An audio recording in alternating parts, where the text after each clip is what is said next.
नमस्कार दोस्तों। आज फिर हम एक नए विषय की बात करेंगे। सबसे पहले तो मैं आपको थैंक्स दूंगा कि आप जो मेरे वीडियो को लगातार सब्सक्राइब कर रहे हैं, लाइक कर रहे हैं और काफ़ी लोगों ने मुझे मैसेज किया कि सर थायराइड के बारे में बात। थायराइड लगभग हर घर में किसी न किसी को है। क्यों हो जा रहा है, कैसे हो जा रहा है, पता ही नहीं चला। और थायराइड हार्मोन को, जो हमारी थायराइड बीमारी हो गई है, इसको ठीक करने का कोई उपाय भी नहीं है। डॉक्टर कहता है इसको ठीक नहीं कर सकते, लेकिन जो आपने मेडिसिन खाना चालू किया, जैसे आज हमारा विषय है इस वीडियो का, जो आप मेडिसिन खा रहे हैं थायराइड को ठीक करने के लिए, वो दवा स्टार्ट हुई 25 mg से, 25 से 50 पहुंच गई, 50 से 75 mg पहुंच गई, 100 mg पहुंच गई। आप परेशान हैं, ऐसा क्यों हो रहा है? दवा की डोज बढ़ती क्यों चली जा रही है? यानी कि आपकी बॉडी की बीमारी भी बढ़ती चली जा रही है, इसको आप रोक नहीं पा रहे हैं। तो जैसा कहा जाता है, थायराइड की बीमारी जल्दी हमें आयोडीन की कमी से होती है। ये बिल्कुल सही बात है, लेकिन आज की डेट में क्या हो रहा है, जो आप खाना खा रहे हैं, हम जानते हैं जो हम खाना खाते हैं वो सारे न्यूट्रिएंट्स मिल जाते हैं जो आपके बॉडी को जरूरत है, बट जो मिट्टी में, सॉइल के अंदर वो न्यूट्रिएंट्स की कमी हो चुकी है।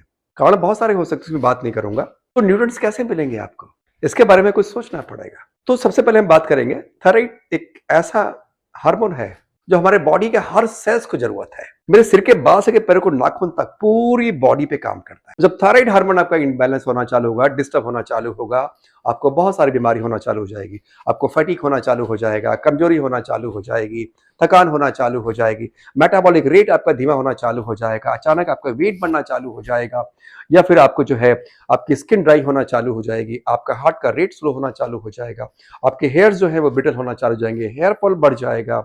लेडीज को अक्सर बीमारी हो जाती है, लेडीज को ज्यादा होती है इन कंपेरिजन टू मेल। और आज मैं बात कर रहा हूँ हाइपोथायराइडिज्म की। जैसे आपको मालूम है, थायराइड दो तरह का होता है, हाइपरथायराइडिज्म और हाइपोथायराइडिज्म। हाइपरथायराइडिज्म में थायराइड हार्मोन ज्यादा बनता है और हाइपो में थायराइड हार्मोन कम बनता है। जनरली हाइपोथायराइडिज्म की प्रॉब्लम ज्यादा होती है, आज हम उसी की बात करेंगे। तो बेसिकली ये जो कुछ लक्षण मैं बता रहा हूँ ये होना चालू हो गए, आपकी आंखें पफी होना चालू हो गई, आंखें फूली फूली लगती हैं, आपको नींद पूरी नहीं आती है, और स्पेशली लेडीज के अंदर, फीमेल्स के अंदर हार्मोनल इम्बैलेंस होना चालू हो गया है। उनका जो है हैवी ब्लीडिंग होना चालू हो गई है, पीरियड्स इरेगुलर होने चालू हो गए, और वो कंसीव तो करती हैं बट वो मां नहीं बन पाती हैं, मिसकैरेज हो जाता है, 90 डेज में मिसकैरेज हो जाता है। इससे कैसे बच सकते हैं? सबसे पहले बात करता हूं कि कारण क्या है, हम इसकी बात करेंगे। कारण वही लाइफ स्टाइल और डाइट जो मेन कारण है। और हम बात करेंगे क्या हम इन गोलियों को बढ़ने से रोक सकते हैं, क्या हम इन गोलियों को कम कर सकते हैं। इस आज वीडियो में ये चीज हम जानने वाले हैं, हमारा मेन टॉपिक यही है।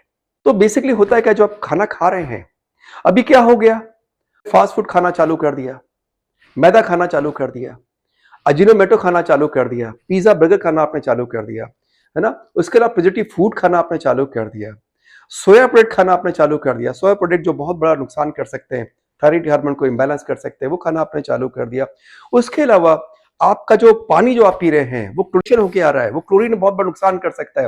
आप ब्रेड खा रहे हैं जो ब्रोमाइड पड़ा हुआ है, वो आपको दिक्कत कर सकता है। और सबसे बड़ी बात, हम सबके घर में आरओ है, वो आरओ का पानी आपको नुकसान कर रहा है, जो डेड वाटर है, ऐसा होना चालू हो गया है। उसके अलावा जो आप अल्कोहल ले रहे हैं, अल्कोहल बहुत बड़ा दुश्मन है थायराइड का, थायराइड को और बढ़ाएगा। क्यों? क्योंकि आप जो आयोडीन का इंटेक कर रहे हो उसका एब्जॉर्प्शन को कम कर देगा, ऐसा होना चालू हो गया। उसके अलावा जब लेडी जब प्रेग्नेंट होती है तो भी थायराइड हार्मोन इम्बैलेंस होना चालू हो सकता है, क्योंकि एस्ट्रोजन हार्मोन जो है आपके थायराइड हार्मोन को डिस्टर्ब करने का काम करता है। अक्सर ऐसा होता है जब लेडीज 35 के ऊपर जाती है उनको थायराइड की प्रॉब्लम होना चालू हो जाती है, ऐसा होना चालू हो गया। उसके अलावा हमें बताया गया कि कुछ न्यूट्रिशनल डिफिशियंसी भी हो सकती है, थायराइड के भी कारण हो सकते हैं। हमारे को थायराइड हार्मोन को रेगुलेट करने के लिए, थायराइड ग्लैंड को दुरुस्त करने के लिए, ठीक से काम करे, हमें जिंक चाहिए, सेलेनियम चाहिए, आयरन चाहिए, प्रोटीन चाहिए। ये तीन चीजें तो हमें चाहिए, यह ध्यान रखेगा। तो ये तीन चीज कमी होना हमारे बॉडी में चालू हो गया, नंबर 1 चीज। नंबर 2 इज मोस्ट इंपॉर्टेंट, हमारा लीवर जो है वो ठीक से काम नहीं। मेरा लीवर जो है, अक्सर देखा है मैंने लोगों का फैटी लीवर मिलता है, लीवर ठीक से काम नहीं करता है, ऐसा होना चालू हो गया। तो जब लीवर ठीक नहीं रहेगा तो आप थायराइड की इस बीमारी को आप कैसे रोक सकते हैं? तो डोजेस तो आपकी बढ़नी है, कि लीवर का हेल्दी होना बहुत ही जरूरी है आपकी दवाइयों को बढ़ने से रोकने के लिए। ये बात सामने आ गई। और हो क्या रहा है, बेसिकली हमारे बॉडी में एक प्रोटीन होता है टायरोसिन। टायरोसिन और आयोडीन ये जब दोनों मिलते हैं और जिंक, आयरन और सेलेनियम की प्रेजेंस में, पर ऑक्सीडेज एंजाइम की प्रेजेंस में, ये जो ग्लैंड है वो दो हार्मोन सिक्रेट करती है, T3 एंड T4। इसमें T3 20% सिक्रेट करती है और T4 80% सिक्रेट करती है। ध्यान से सुनेगा, बहुत इंटरेस्टिंग चीज है। तो T3 हार्मोन जो सिक्रेट करती है वो एक्टिव फॉर्म में होता है, इमीडिएट मेरी बॉडी में काम करना चालू कर देता है और मेरी बॉडी को एनर्जी देता है, मेरे हार्ट बीट को ठीक करने काम करता है, मेरे स्किन को ठीक करता है ना, सारा काम करता है। उसके बाद T4 जो होता है वो आपके इनएक्टिव फॉर्म के होता है, यानी कि निष्क्रिय होता है, वो बॉडी में काम नहीं कर रहा है। 20% T3 से तो आपका काम चलना नहीं है। T4 को बॉडी मेरा एक्टिव फॉर्म में बदलती है, T3 में बदलती है। ये काम कौन करता है? लीवर करता है। आपको समझ में आ रहा है? डॉक्टर एरिकबर्ग ने एक थ्योरी दिया, उसमें उन्होंने क्या बोला कि जो हमारा लीवर जो है वो जो हमारा T4 80% बन रहा है, नॉन एक्टिव है, एक्टिव नहीं है, उसको कन्वर्ट करता है जिंक और सेलेनियम की प्रेजेंस में T3 में एक्टिव फॉर्म में करता है। अगर मेरा लीवर हेल्दी नहीं रहेगा, और मैक्सिमम लोगों का लीवर फैटी है क्योंकि फास्ट फूड खाना चालू कर दिया, कार्ब बहुत खा रहे हैं, शुगर बहुत खा रहे हैं, कॉर्न सिरप बहुत ले रहे हैं, फ्रक्टोज सिरप बहुत ले रहे हैं, तो लीवर तो गड़बड़ होगा। तो लीवर आपका गड़बड़ होगा तो सर आपकी डोज तो बढ़नी है, 25 से 50 mg, 75 mg, 100 mg जानी जानी है, इसको आप रोक नहीं सकते हैं। तो सबसे पहले अगर आपको थायराइड को कंट्रोल करना है, डोजेज जो बढ़ रही है कंट्रोल करना है, तो सबसे पहले आपको अपने लीवर पे काम करना पड़ेगा। जब तक इसको आप ठीक नहीं करेंगे तब तक आपकी डोजेस बढ़ती चली जाएंगी, इसको आप कम नहीं कर सकते हैं, है ना? क्यों? लीवर का काम यही है, जो T4 इनएक्टिव फॉर्म में है, नॉन एक्टिव है, उसको एक्टिव फॉर्म में T3 में कन्वर्ट करना। और जब आपका थायराइड हार्मोन की कमी हो जाती है तो जो आप गोलियां खाते हैं वो T4 होती है, यानी कि नॉन एक्टिव होती है। और नॉन एक्टिव जो आप डालते हैं अपने पेट के अंदर, जो गोली आपके अब जब खाते हैं तो लीवर उसको एक्टिव फॉर्म में T3 में कन्वर्ट करता है। और सब 25 mg की गोली खा रहे हैं, टैबलेट खा रहे हैं, और लीवर आपका काम नहीं कर रहा है, उसकी ताकत इतनी नहीं है, वो तो फैटी हो गया है, काम नहीं कर पा रहा है, तो 20 mg खा रहे हैं तो बहुत ही कम कन्वर्ट कर पा रहा है T3 में। तो डॉक्टर कहता है, रिपोर्ट चेक किया, अरे रिपोर्ट तो आपका थायराइड ठीक नहीं हो रहा है, चलो 50 mg कर दो, 75 mg कर दो, तो लीवर अगर ठीक रहेगा तो जब गोली खा रहे हैं वो भी तो एक्टिव फॉर्म में चेंज होगी, तो आपकी डोसेस नहीं बढ़ेंगी। ये आप ध्यान रखिएगा, ये बहुत जरूरी है इसको जानना। उसके अलावा जैसे कि मैंने कहा कि लाइफ स्टाइल और डाइट अगर आप ठीक करें, आप अपने थायराइड हार्मोन को कंट्रोल कर सकते हैं, रेगुलेट कर सकते हैं और रिवर्स भी कर सकते हैं। क्या क्या करना चाहिए इसके लिए? आपको सबसे पहले आपको फास्ट फूड छोड़ देना चाहिए। और हमारे लाइफ में प्लास्टिक बहुत तेजी से एंटर कर गया, प्लास्टिक का यूज कम कर दीजिए। तो मेरी दादी जो अचार रखती थी उसे वो चीनी का बर्तन में रखती थी जो होता था, और उसे प्लास्टिक में नहीं रखती थी। आज के डेट में आपको जो पिकल्स है वो प्लास्टिक में आता है, आपका दूध है वो प्लास्टिक में आ रहा है, आपका जो पानी है वो प्लास्टिक में स्टोरेज कर रहा है। जब हम छोटे थे हमारे फ्रिज के अंदर जो पानी रखा जाता था वो शीशे की बोतल में रखा जाता था, बट अब तो खत्म हो गया सिस्टम, प्लास्टिक ने एंटर कर लिया। और कुछ जो गोइट्रोजेन जो प्रोडक्ट हैं जिसे कहा जाता है कि आपके हार्मोन को डिस्टर्ब करने काम करते हैं, थायराइड हार्मोन को, सोया प्रोडक्ट आपने लेना चालू कर दिया, ये दिक्कत करेगा, आपको प्रॉब्लम होना चालू हो गई। स्वीट पोटैटो खाना चालू कर दिया, स्ट्रॉबेरी है, पीच है, क्यूरीफेरस वेजिटेबल्स लाइक गोभी, ब्रोकली, पत्ता गोभी, ये सब खाना आपने चालू कर दिया। ये सब आपको बंद कर देना चाहिए, तभी आप इसको कंट्रोल कर सकते हैं। और उसके अलावा आपको क्या करना चाहिए? आपको डाइट कंट्रोल करने के लिए ये सब चीजें तो छोड़ ही दीजिए, उसके अलावा सबसे पहले आपके बॉडी में जिंक और सेलेनियम और आयोडीन की मात्रा की कमी नहीं होनी चाहिए। तो ये कैसे पूरी होगी? इसके लिए हमें समझना पड़ेगा। सेलेनियम के लिए आप क्या करेंगे? आप सेलेनियम पे क्या करेंगे? यहां पर आप ध्यान दीजिएगा कि यहां पर आप जो है बेसिकली आप सीवीड लेना चालू कर दीजिए, एल्गीज खाना चालू कर दीजिए, स्पेलुना आता है उसको आप खाना चालू कर सकते हैं, बहुत अच्छा काम करेगा, सेलेनियम की मात्रा बहुत ज्यादा होती है। उसका ब्राउन राइस आप खाना चालू करिए, डार्क चॉकलेट खाना आप चालू कर दीजिए, उसके बाद जो वाटरमेलन सीड्स हैं उसको खाना चालू कर दीजिए, पंपकिन सीड खाइए, सनफ्लावर सीड्स खाइए, इस सब में सेलेनियम बहुत अच्छा है, उसके लिए आपका आयोडीन भी बहुत अच्छा है और जिंक भी बहुत अच्छा है।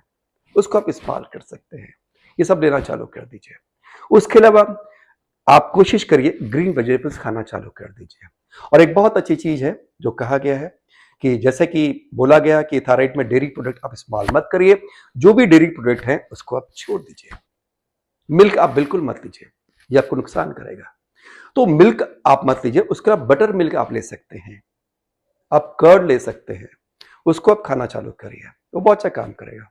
उसके अलावा आप धनिया इस्तेमाल कर सकते हैं। अभी धनिया के लिए थोड़ा सा समझना पड़ेगा, काफी कुछ बोला जाता है धनिया के बारे में। धनिया की पत्ती जो है आप उसकी चटनी बना के खाइए, बहुत अच्छा फायदा करती है। Yes, that is true. But धनिया का जो क्वालिटी है, तासीर जिसे कहते हैं, प्रॉपर्टी है, वो ठंडी होती है। तो अगर आपको कोल्ड कफ ज्यादा है और थायराइड भी है और धनिया की चटनी खाएंगे तो वो तो आपका कोल्ड कफ और एग्रीवेट हो जाएगा। तो अगर आपको ऐसा होता है, बार बार आपको कफ बन रहा है, आपको ठंडी लग जा रही है, खांसी हो जा रही है, जुकाम हो जा रहा है, तो धनिया की चटनी मत खाइए। आप जो ड्राई धनिया है उसको रात को भिगो के सुबह उसको पानी पीजिए और उसको चबा जाइए। ये काम आप चालू कर दीजिए। उसके अलावा आप कैफीन को कम करिए। आप कॉफी बहुत पी रहे हैं, चाय बहुत ले रहे हैं, उसको कम कर दीजिए। आप ग्रीन टी लीजिए और ग्रीन टी जगह आप हर्बल टी लीजिए। हर्बल टी में वो सब कुछ रहेगा, आप जानते हैं ग्रीन टी भी रहेगा, उसके अंदर दालचीनी भी रहेगी, है ना, आपके तुलसी की पत्ती का पाउडर भी रहेगा। ये सब चीजों को आप लेना चालू कर दिए। प्लेन आप टी मत लीजिए, ये ध्यान रखिएगा। इसको कंट्रोल करना बहुत ही जरूरी है। उसके अलावा व्हीट ग्रास ले सकते हैं, वो जूस आप पीना चालू कर सकते हैं, इसको लेना आप चालू कर दीजिए। और हमारे को हमारे धर्म में, हमारे सनातन में एक बहुत अच्छी चीज बताई गई, योगासन, प्राणायाम। और मैं आपको एक लेटेस्ट रिसर्च बता रहा हूं, वो प्राणायाम है उज्जयी प्राणायाम। अगर ये उज्जयी प्राणायाम, वो रिसर्च क्या कह रही है जो आप देख रहे होंगे साइड में, वो पेपर आ रहा होगा, उसमें क्या बोला गया कि उज्जयी प्राणायाम अगर आप रोज करते हैं 90 डेज तक, तो आपका थायराइड की गोलियां लगभग खत्म हो सकती हैं। ऐसा भी हो सकता है। तो आपको उज्जयी प्राणायाम करना चाहिए, ये बहुत अच्छा काम करेगा। और उसमें क्या करना होता है, आपको गला भींच के करना होता है। जैसे कि आपको ब्रीद इन करना है, आपको गला भींचना है, जैसे बताता हूं करके ऐसे करना है आपको। जैसे बेसिकली आप नॉर्मल बैठ जाइए और सांस को भरिए और गले को खींचिए, ऐसे जितना खींच सकते हैं आप खींचिए और ठोड़ी को ऐसे लगा दीजिए और धीरे धीरे आप ब्रीद आउट कर दीजिए। आपको जैसे मेरी आवाज अभी डिस्टर्ब हुई तो आपकी भी होती है, तो ऐसे से कर लीजिएगा तो आपको आराम मिल जाएगा। शुरुआत कुछ दिन रहेगा, उसके बाद ठीक हो जाएगा। तो ये रिसर्च क्या कहती है, अगर आप 90 डेज इसको लगातार करते हैं तो आपका थायराइड में चमत्कार हो सकता है, ये ठीक भी हो सकता है। उसके अलावा बैक बेंडिंग योगा, जो बॉडी को पीछे मोड़ने के जितने भी आसन है उसको आप जरूर करिए। जैसे कि सूर्य नमस्कार तो बेस्ट है, उसे 12 आसन है, पूरी बॉडी का एक्सरसाइज हो जाती है, पूरी बॉडी आपकी रिजुवेट होना चालू हो जाती है, उसको करना आप चालू करिए। और बैक बेंडिंग में क्या कर सकते हैं आप, देखिए कोबरा पोज करिए, जो मैं दिखा रहा हूं, कोबरा पोज आप करना चालू कर दीजिए। उसके अलावा जो है आप चक्रासन करना चालू कर दीजिए, धनुरासन करना चालू कर दीजिए। तो ये सब क्या करेगा, जब बैक बेंडिंग करेंगे तो ये आपकी जो थायराइड ग्लैंड है ये आपकी खिंचती है और इसमें वाइब्रेशन होता है। और उज्जयी प्राणायाम में ये थायराइड ग्लैंड आपकी वाइब्रेट करती है और उससे जो आपका हार्मोन सिक्रीट नहीं हो रहा था वो सिक्रीट होना चालू हो जाता है। और धीरे धीरे देखेंगे जो आपकी डोजेस 100 mg थी वो धीरे कम होना भी चालू हो जाती है। वहां भी इसका लाभ ले सकते हैं। काफी लोगों ने इसको किया और इसको लाभ लेना चालू कर दिया। तो दोस्तों आज हमने जाना थायराइड के बारे में, हाइपोथायराइडिज्म के बारे में। इसको कंट्रोल करना बहुत ही जरूरी है क्योंकि ये आगे चल के ये भयावह रूप ले सकता है और आपकी पूरी बॉडी के सिस्टम को बिगाड़ सकता है। तो कुछ काम करिए, लीवर को ठीक करिए, शुगर बिल्कुल मत लीजिए, व्हाइट शुगर आज से बंद कर दीजिए क्योंकि शुगर आपके बॉडी में इन्फ्लेमेशन करता है, लीवर को इन्फ्लेमेशन देगा और आपके थायराइड को डिस्टर्ब करेगा। अल्कोहल बिल्कुल मत लीजिए, ये ध्यान रखिएगा। नॉनवेज भी छोड़ दीजिए। आपको नहीं मालूम, जब नॉनवेज ले रहे हो आप, वो नॉनवेज जो आपको जो आपका जो चिकन आ रहा है, जो मीट आ रहा है, उस एनिमल्स को कितने सारे एंटीबायोटिक्स दिए गए हैं, वो सब एंटीबायोटिक आपके बॉडी में जा रहे हैं और कहीं ना कहीं आपके बॉडी के सिस्टम को डिस्टर्ब कर रहे हैं, बहुत सारी बीमारियां दे सकते हैं। तो इससे आप बचिए। दोस्तों, ये मैं खत्म करता हूं अपने इस वीडियो को, और प्लीज मेरे वीडियो को सब्सक्राइब करिए, लाइक करिए, लोगों को शेयर करिए। ये थायराइड बीमारी बहुत तेजी से बढ़ रही है और इसको हम रोक सकते हैं, जो मैंने कॉन्सेप्ट बताया है प्राणायाम का करके, उसके अलावा लीवर को ठीक करके आप अपने अंदर एक जादू महसूस करेंगे। और जो भी आपको प्रॉब्लम आ रही है, क्योंकि जब ये उज्जयी प्राणायाम करेंगे, बैक बेंडिंग जब आप एक्सरसाइज करना चालू करेंगे, प्राणायाम करना चालू करेंगे, तो ये आपके मेटाबॉलिक रेट को भी बढ़ाएगा। क्योंकि थायराइड में अक्सर होता है कि बॉडी वेट बढ़ना चालू हो गया, मोटापा बढ़ना चालू हो गया, ओबेसिटी होना चालू हो गई, तो लोग अब मोटापे को कम करने की कोशिश करते हैं, बट थायराइड को ठीक करने की कोशिश नहीं करते हैं। लेकिन मैं क्या बोल रहा हूं, आप थायराइड हार्मोन को आप प्राणायाम के द्वारा लीवर को ठीक करने का काम करिएगा और जिंक और सेलेनियम की और आयरन की अपने बॉडी में डिफिशियंसी को रोकिएगा, तो अपने आप ही आपका बॉडी वेट कम करना चालू हो जाएगा। आपको ना डाइटिंग की जरूरत है ना, किसी चीज की जरूरत नहीं है, आप आराम से लाइफ जी सकते हैं। नमस्कार दोस्तों, थैंक यू।